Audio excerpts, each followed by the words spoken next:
Hi, I'm Delusion Dispeller.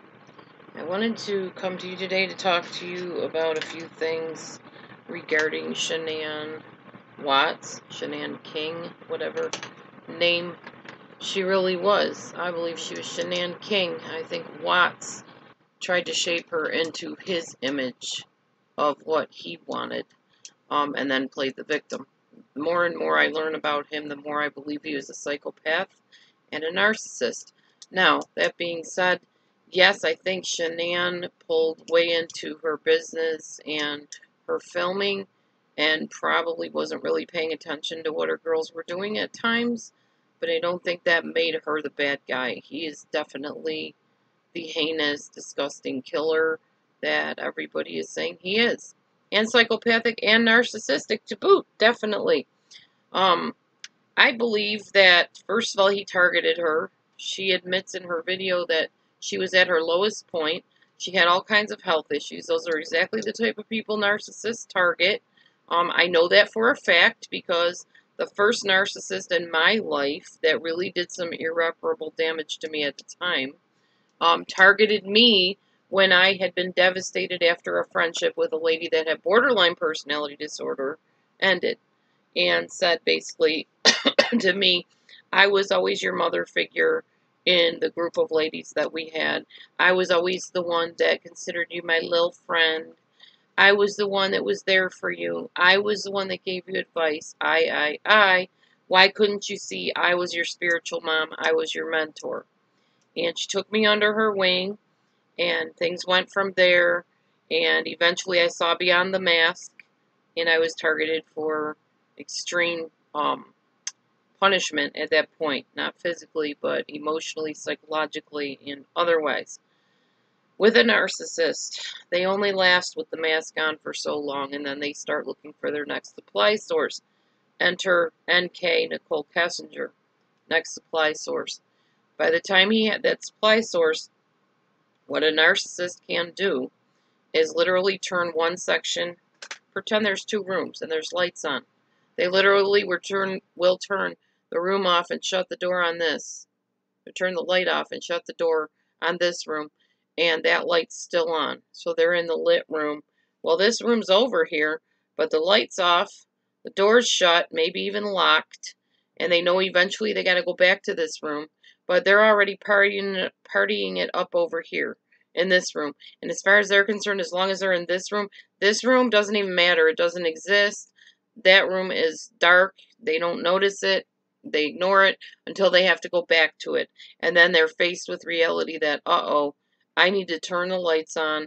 I need to pay attention to what's going on here, and I gotta find a way to shut this room and actually get rid of the room, maybe burn the house down, get rid of that out of my life so I can come over here in this lit room for a while and be whatever it is that they want to be. So, this room over here was Shanann, Bella, Celeste, and Nico. This room over here is Nicole Kessinger, partying, sordid, disgusting physical things that he was doing with her, excitement, forbidden, mystery. Anything that's forbidden is desirable. Human beings are known for that. If you're not supposed to be doing it, that's exactly where we want to be. You know, the kid in the cookie jar. Don't touch that cookie, and as soon as mom turns around, bam, hand is in the cookie jar. And then denying it like a little child. Remember, narcissists, like 6-year-olds, psychopaths, don't care, don't have feelings, don't have empathy. They don't give a rip. So they're going to lie about the cookie. I didn't see a cookie. What cookie? What are you talking about? I didn't take the cookie. I didn't touch it. I honestly, my hand, nope, that wasn't my hand. Oh, well, okay, so you saw my hand. All right, well, I was just touching the cookie. I didn't really eat the cookie. I didn't take it out. I was just touching it. They will lie, lie, lie. They cannot handle the truth. Narcissists especially, I don't know much about psychopaths. I know a little bit more about narcissism, and there are psychopaths with narcissism, obviously, because you have to have that lack of empathy. With a narcissist, they are almost allergic to the truth. They cannot handle when you confront them with it. They can't handle admitting it. They can't handle even embracing the idea that they did something wrong. That it's just totally, that peels their mask off and it's painful. painful for them to have that mask ripped off. They would much rather be over in this lit up room where everything feels like everything's going their way, they're in total control, than to come back here and have to actually do some work and try to do their part and try to make things work. They would much rather go over here to the lit room. And any one of us can be guilty of that to an extent, of going to what's comfortable and fun. But to a narcissist or a psychopath, they literally, you have to try to grasp this. This room no longer exists as long as they are in this room, the one that's lit up. This room it's gone, literally. That is why a psychopath, I believe, can kill. Because in Chris's mind, this was a done deal. That's gone. Well, Shanann? Who's that? I never knew any Shanann. Bella? Cece? Nico? Those weren't my kids. That was some other guy. I guess he looked like me or whatever, but nope, that wasn't me. Literally, that's what they do in their mind. Seriously. And then over here, woo, party, yay, oh, this drop-dead gorgeous girl that turns me on, and just really, she's everything to me, and, you know, she tastes good, she looks good, she's everything. This is right here, okay? This is the original sin going on right here. Lust of the eyes, she looks good. Lust of the flesh, she tastes good. She sounds good. I like her voice. I miss her voice. I miss her touch. And the pride of life. This is all about me. I'm going to go for what's mine. I don't care what y'all think. I don't care that there was something over here and living, breathing, viable human beings and little girls that deserve to live their life. I don't care that there was a woman over here who was falling over me, bragging about me, making my meals, taking care of me. Who cares about that? That doesn't exist. That never happened. This is my reality. They literally join one brand new reality and become a brand new person. They remake themselves. And we saw that in the fact that Chris went from this frumpy kind of sloppy, a little bit overweight type of guy, family man, to this Mr. Muscle, six-pack, all the women want me, gigolo. For lack of a better term, and honestly there really aren't a whole lot of better terms because he doesn't deserve good terms about him. He's evil and a monster. And I picked that out from the get-go when I did the analyzing of the interview tapes. I was dead on with that. And so many people thought, oh, you don't know what you're talking about. You know, and I'm not saying Shanann was innocent as far as, you know, how she talked to him and the kids, but as we learned later, things were already unraveling. You don't see behind the scenes. You don't see probably the fights they had, the arguments. You do see it in her text messages where she's begging him to go to counseling, to work things out. How do I know what that feels like? I lived that nightmare. I lived reading the self-help books to my first husband. We would lay there day after day on the bed while the kids played or did whatever, or were on the computer reading self-help books, reading how to improve your marriage, reading books about how to help the kids get along, everything like that to try to improve our marriage, how to improve your love life, all of it. We went to seminars, we went to motivational speakers, we went to counselors. The first dude, a Lutheran minister, told me, go home and submit to your husband and everything will be okay. The next counselor didn't really see anything wrong at all and didn't comment on it. A lady that evaluated him said, oh, he's not a narcissist. There's nothing wrong with him. He just wants you to be a good wife to him. The final therapist took her an hour to say this man has NPD, and if you stay with him, plan on never realizing your hopes or your dreams because it's all about him. And anytime anything goes wrong, you will get the blame. So, in the end, what did Chris do? Put the blame on Shanann. Oh, she killed the girls. Obviously, we know that that's not true based on current information that we're getting. Even now, it's all coming out that this was all premeditated. I didn't know that, so forgive me for making a mistake. I do believe it was premeditated, and based on the fact that he had a mistress, if you want to call her that, he had this new room over here that was much more exciting than Shanann's thing that he had going over here. He didn't want a marriage. He didn't want to be a father. I wished he would have just divorced him, but a psychopath, that's not how they think. They think we need to make this disintegrate. We need to make this go bye-bye, as if it never happened. And then I can have this thing over here. And chances are, he would have done the same thing to Nicole Kessinger. Because I don't know too many psychopaths that actually stay in relationships like long term. I mean, maybe you do, but I've never heard of it. I've heard that they go from thing to thing, person to person, leaving nothing but dread in their past. You know, people that are a mess, people that are, their lives are devastated, their bank accounts are messed up, their whole world has collapsed, while the psychopath is over here, maybe in another country, with some other person. You read about it, you learn about doctors that go around killing patients, changing their name, moving to another country or state, you know, changing all their information, and then killing more people. And it goes on and on and on. Munchausen syndrome. I believe that's a form of psychopathy. I personally believe that. Because who does that? Who makes their kid purposely sick or hurt or injured so they can have attention? To me, that's a psychopathic mindset. Anyway, I had to speak out. I had to. This does not mean that I think that Shanann did not neglect her kids. In those videos, she did. You see the children riding into tables, banging their heads, falling backwards off couches, eating in front of them, taking bites, and then making fun of their kids because they get upset that you bit out of their protein bar. That's just wrong. That's wrong. That doesn't negate what she did, but that does not ever, ever in a zillion years, in any mindset, justify what that evil, vicious, vindictive, vengeful, uncaring, unfeeling, unempathetic creature did to those people. Not only the killing, not only putting them in the oil wells, not only leaving her in a shallow grave to basically bleed and baby to just die inside her. That's heinous and evil and on so many levels. Not only did he do that though, but he killed her while she was still alive. He killed her heart while she was reaching out to him and saying, let's work on this, Chris. I love you. I miss your touch. I miss your kisses. I miss being loved by you. What did he do? Shut the door, locked it, turned the light off, ignored her, silent treatment, and went and picked up with this floozy over here. Because, yeah, Nicole Kessinger, that's what you are, a floozy. That's the best thing I can come up with for you. You take a man, which you say you didn't know he was married. Nonetheless, then you say that you knew he was married, but you thought he was separated. I think that's how it went. Stop doing that. Leave married people alone. Let them work out their stuff before you hook up with them. I made that mistake.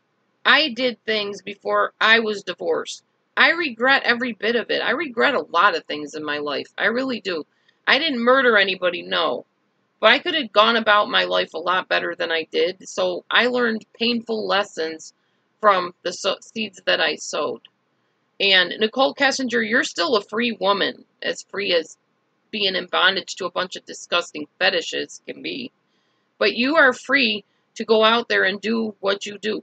Find someone that's not married. Leave the married people alone. That's just wrong on so many levels. Yeah, you're despicable. Your behaviors are beyond despicable. And I don't buy your fake tears for one split second. Not a bit.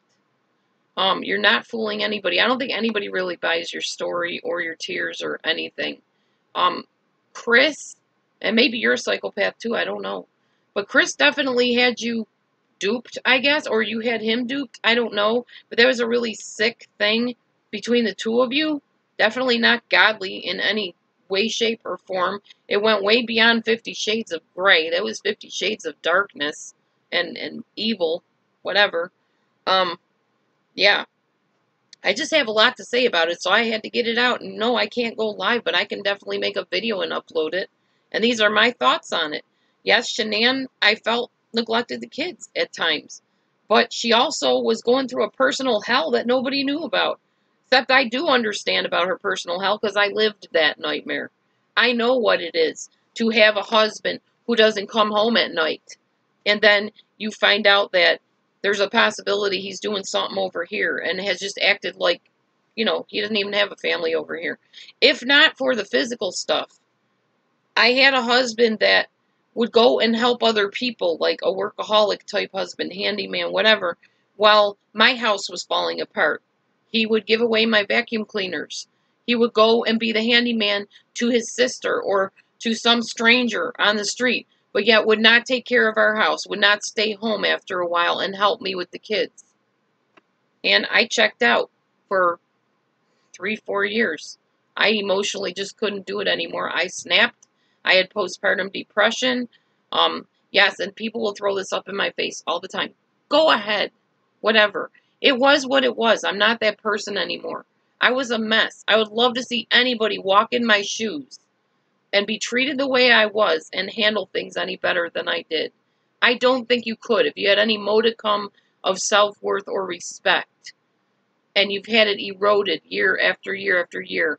Your children are told, haha, look at her. Look at how she's throwing stuff. Look at how crazy she acts. You don't see me doing that. But yet he was the one that just provoked me to do it, putting my friends down, saying that I was good for nothing, saying that I would never make it without him, saying the worst thing I did was ever go back to college because all the things that bother you now never bothered you before. Yeah, because my eyes were open, hence the words on my channel, eyes wide open, moving forward. Once your eyes are open, you don't stay in the abuse anymore, you move on. And that's what I started doing, and it made him mad because his victim was not going to be a victim anymore. He was not going to be able to lord over me and dominate me. And you know what? Maybe Shanann did finally have her eyes open, and maybe she was trying to finally get out and take those girls and make a run for it, and maybe Chris knew that. And he thought, I got to get rid of her before she can do that, because what is she going to tell people about me? Some narcissists care about, their reputation, and they don't want people to know who they really are. Others, they're like, whatever, go ahead, say what you want. I don't really care. I know who I am, and, what you say isn't going to matter. I know my little plans and plots and schemes, and I know they'll work for me because they have before. And it's your word against all these other people that are my fans, It just depends. There's not two narcissists alike, trust me. I've met too many of them to know better. Anyway, Chris, you are slimy, you are evil, and yes, I hope you truly do draw close to God, because He is the only one that has any ability to save your soul in the end. None of us can do that for you. None of us want to, I'm pretty sure. I mean, very few of us. Maybe the Chris Watts fan club might. But none of us want to see you go to heaven and be blessed and honored and stuff after what you did. But God is a forgiving God. And I'm not at that point with you. I am not at that point. I mean, I don't know. I think Shanann Watts' mom has way bigger of a heart than I probably would have if you murdered my little girls or my grandchildren. I just don't know. God help me to be, more gracious and graceful and merciful, but I'm not there yet. And He does say in the Bible that if we don't forgive others, He can't forgive us. So I will get to that point. I'm just not at that point now. Maybe over time I will be. But how do you forgive something like that? It's just so evil, so wrong, so cruel, so discompassionate. And yet you portrayed yourself as this loving family man for so long. You could have divorced. You could have left. You could have even deserted them. That would have been, understandable and yet not understandable, but it would have been more tolerable for those of us that believe in human dignity and human worth. It would have been way more tolerable than what you did.